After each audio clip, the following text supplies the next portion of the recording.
everyone. I'm Kathleen Rudolph, and Larry and I are here today with Dee Penven crew. Hi, Dee. Hi. Dee and I have worked together on shows for 25 years. Dee, can you believe that? No. No. Larry, do you remember the first time you met Dee? I heard about Dee for like years because I'd always go audition at RLT in the late 90s and early 90s, and I kept hearing Dee's name came up. And actually, I was actually intimidated before I met you the first time because I thought, ooh, Dee, she's like way up there in the acting ground. And you were so nice. It's like, wow, she's nice. Thank you. She is. She is, and she's an amazing actor. And today we're going to find some things out about her. So let's get started. Dee, when did you get the acting bug? I did not really, we all did little things in like grammar school, elementary school, little plays where we read poems and things, but it really didn't hit me until high school. And the very first year of high school, my best friend and I were looking for something to do to be involved. And she basically dragged me to an audition for the all-school musical. And so it was, 9th through 12th grade. Everybody could participate. There were auditions for, roles and things. You did have to be able to sing because it was a musical, but that's how it started. And I auditioned for Anything Goes, and I played Charity, one of the angels. Love that. Yeah. So was that the first show you were in, or? Yes, that was the first real production. Yep. Very cool. Have you ever gotten great advice about acting? I have. It's been pretty broad. Almost everybody that you work with, you can glean something. There are different methods, I think, from different actors' perspective, just different directors' perspective. And you should be able to get something from everybody that you work with, whether it's a different take on a character or, Haskell big on really diving into your character and writing out kind of some of the intentions and some of the things that you thought led your character to the point of the play. And Kathleen, you do some of that same thing, and I find that really useful because we can kind of build a backstory that way. But I think you can really get something from just about everybody you work with. Do you have a favorite theater or movie actor? My heart has been at Raleighville Theater for a long time because I've worked there for such a long time. I actually worked in the office there as the office manager for 10 years in 1979 to 1989 and did a lot of shows while I was there. I love working in Apex, which is, one of the only things I do anymore.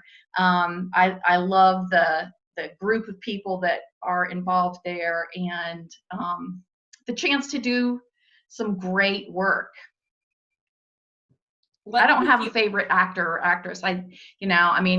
You can go through the typical Meryl Streeps and, John Gielgud and all of those. But there are most of the actors that I think are really incredible are of a different generation than the ones who are coming up now. I think that they could learn a lot from that generation. Absolutely. Absolutely. What happened at your worst audition? So I've done a lot of musicals. I really enjoy them. I haven't done one in a while, but I do really enjoy them. And I've been told I sing fairly well. And I went to an audition, and my audition piece was slightly longer, but that had never been a problem. And I was singing my heart out, and I was about 2 measures away from the honey note, and the director said, "Thank you." Wow. And I was like, golly, okay. and I didn't get in. So I guess I needed to hit that note a lot sooner. But yeah, it was awful. Pretty awful. I'm going to add to that. Years ago, I was auditioning for Glass Menagerie for Haskell. And I was talking to another actress in the parking lot after the audition. And the assistant director came up to Amy and said, to my friend, said, Amy, you got a callback. And I'm like, I'm standing right there. Yeah, thank you. Thank you. Yeah, you know, I mean, I usually got a callback, but sometimes I didn't. And, you know, it all boils down to the director's vision of what they want, and, you know, the look of the group that he has and or she has in, and, you know, you try not to take it personally. Yes. I'll quickly add, years ago, I really wanted to play Bus Stop. And I heard who the director had in mind to play Sherry. So I had not met her, but I saw her at the gym. And I knew she was tall. So I was trying to figure a way to stand beside her and see if I was taller than her. Maybe, you know. It turned out So you were the creeper over there. She did cast me, and she said it would have worked if you were shorter than the actress. Oh, well, that's good. That's good.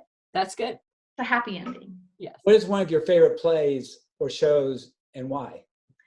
There are probably a couple. I really, as I said, I love musicals, and I think Anything Goes is my favorite. I've done it 3 times. And I love Cole Porter's music. It's just very clever, and very singable. But I love The Dining Room, and here's why. And that's where Kathleen and I met. We did The Dining Room in 1995. And in that production, I got to play 11 roles, totally different characters, everywhere from a 4-year-old at a birthday party to a doddering old maid, and like a maid bringing in the dishes, not a spinster. And it was incredible to have all this range and the opportunity to develop every single different character. And when Kathleen contacted me to do it in Apex, I leapt at the chance, because it was always one of the best things I think I've ever done in theater. And I got to play a whole different set of characters. And so I got to develop a whole new set of characters. Now we have to do it one more time so I can do the 3rd set of female characters. That's so funny, because that was my answer when Larry asked me. Was really? I just, you know, the opportunity to do that many roles, and it's not that just you're doing that many, it's that everybody's doing all of these roles, and you get to do scenes with different people in the cast with all these incredible characters coming at you, and you leave the stage, and you know, the next scene you're back on, and you're on with somebody who you've been on 2 or 3 times, and they're completely different, and you have to, you know, through the rehearsal process, you work through how you're going to deal with that particular character and how you're going to build your character with that. And so I just found it very rewarding, very rewarding. And I have to throw in, I really, I loved playing Malin in Steel Magnolias. That was one of those iconic Southern roles that I never expected to get to play. And totally different group of people, and really a lot of fun. Very rewarding as well. I would love to see you do Nonsense. I auditioned for that and did not get in it. I would love to do that show. There are some great roles in Nonsense. Yep.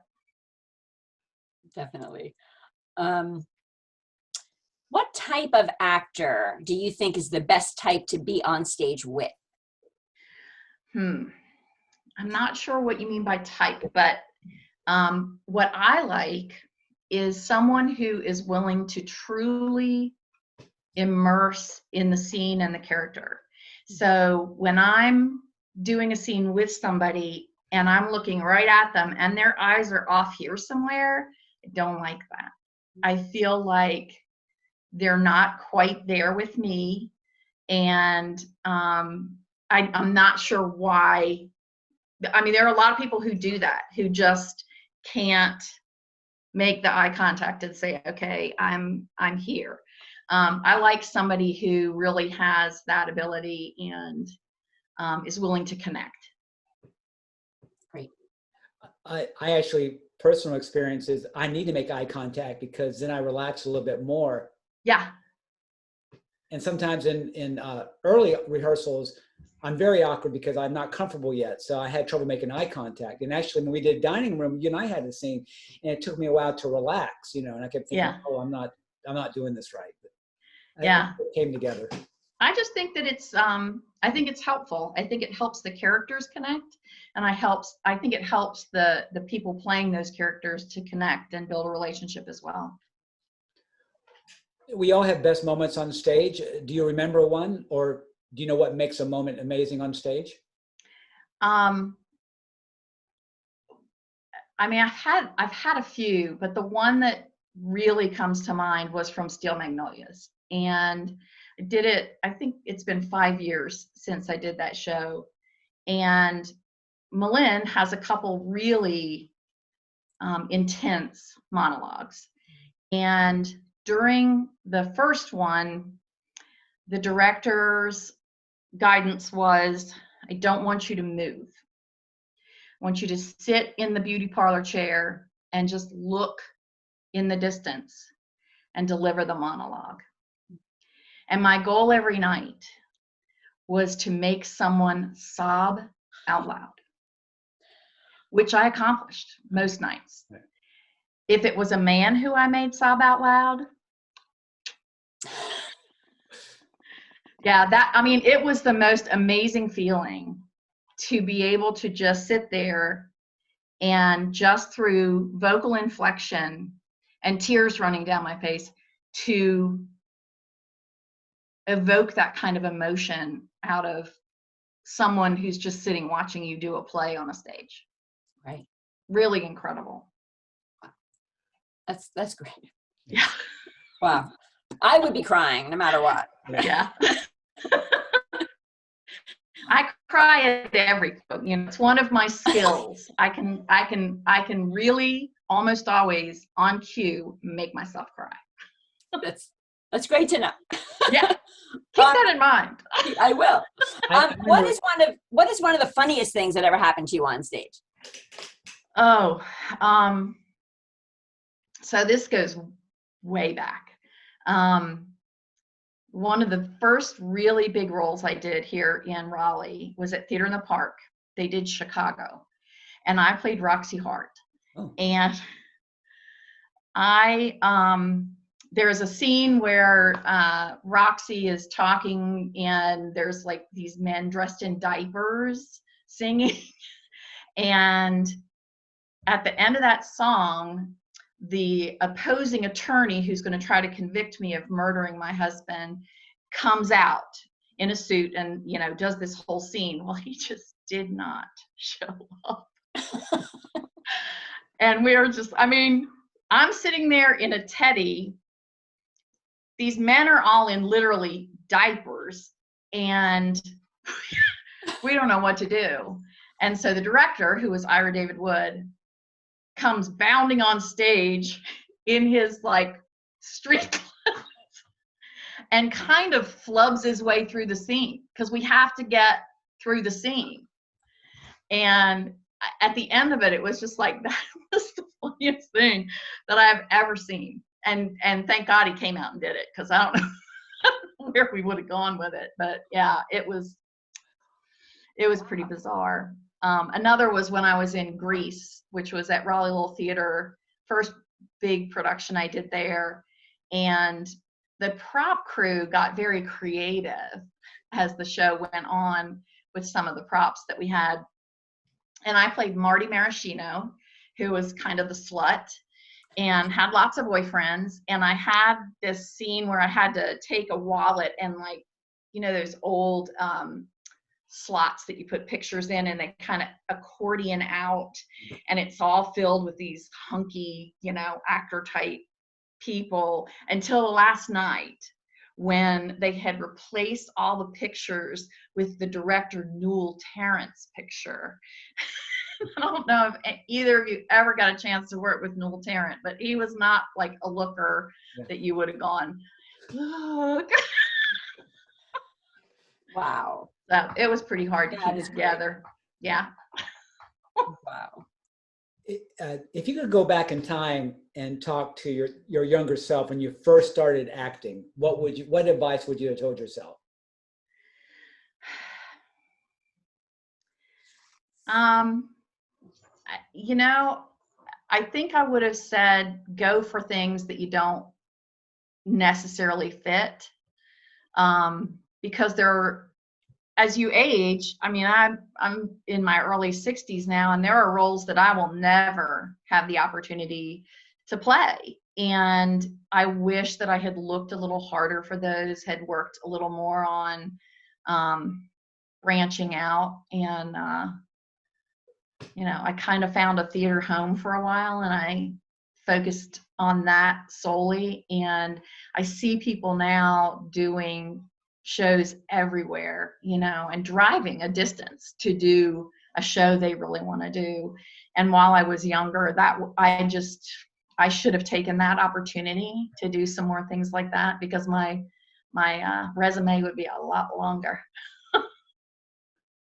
I hear stories about people, like living in Jersey and taking the subway to New York to do a show, then going back home and working, and then going back, to New York to do a show.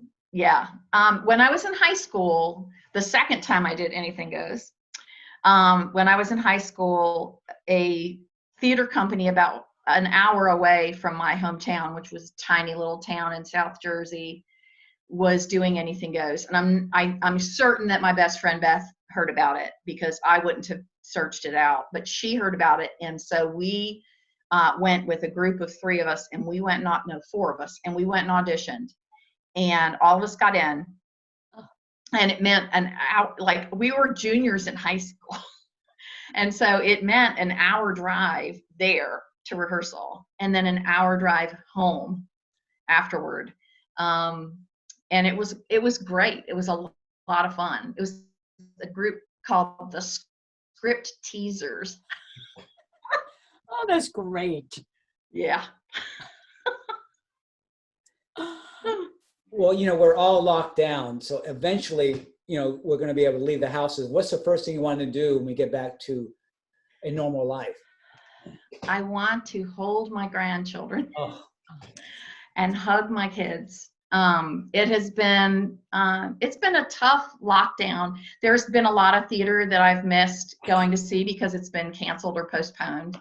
Divas was supposed to be happening this coming weekend, and I won last year, so I get to participate again. I get to crown the winner and sing a song and whatever. And I just, I'm disappointed that it's not happening. But I'm looking forward to that coming around, hopefully. But mostly I just, my granddaughter just turned 6 months old, and my grandson just turned 5 months old, and I haven't seen them for 2 months, and they are totally different. Oh, of course. Your life just completely is shut in this house. And I'm making masks in my free time, and so I've made a couple hundred of those, and it fills the time. Fills the time. But I want to drive to Asheboro and see my grandson Emmett, and I want to get my son and daughter-in-law out with Caroline and get the 2 of those babies together, since they can both sit up now. Wow. Wow. But yeah, my wants are pretty simple. I just want to see the kids. Wow. Yeah. What do you guys want to see after this is over? Well, mine is very shallow. I wanted to just go to a restaurant and have a pizza. Like that's. Oh God, wouldn't that be heaven? Yes. Yeah. That would really be heaven. I like going to restaurants and sitting outside once the pollen is done, and we obviously can't do that. And I just want my life back. I want my know. life back. I know. Larry, what was your first thing you want to do? Well, go to the gym, go to the theater, but it would be nice if I could walk down the sidewalk and not have to cross the street when I saw someone coming down the same sidewalk. Yeah. I apologize. I'm not being rude. I just can't walk I'm past you. just social distancing. Yeah. It's amazing how our neighborhood has changed during this whole thing, because even though it's a very active neighborhood and we know a lot of people and we hang out together, we have big neighborhood parties and things.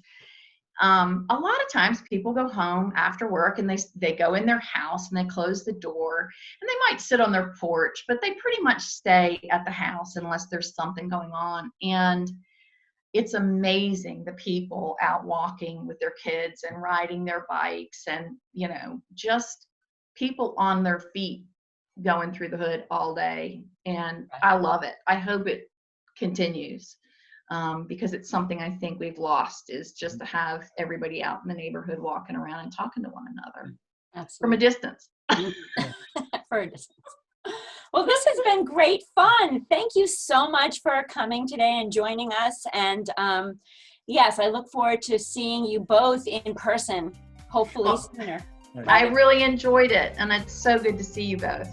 Oh, it's Thanks great. again. Stay healthy.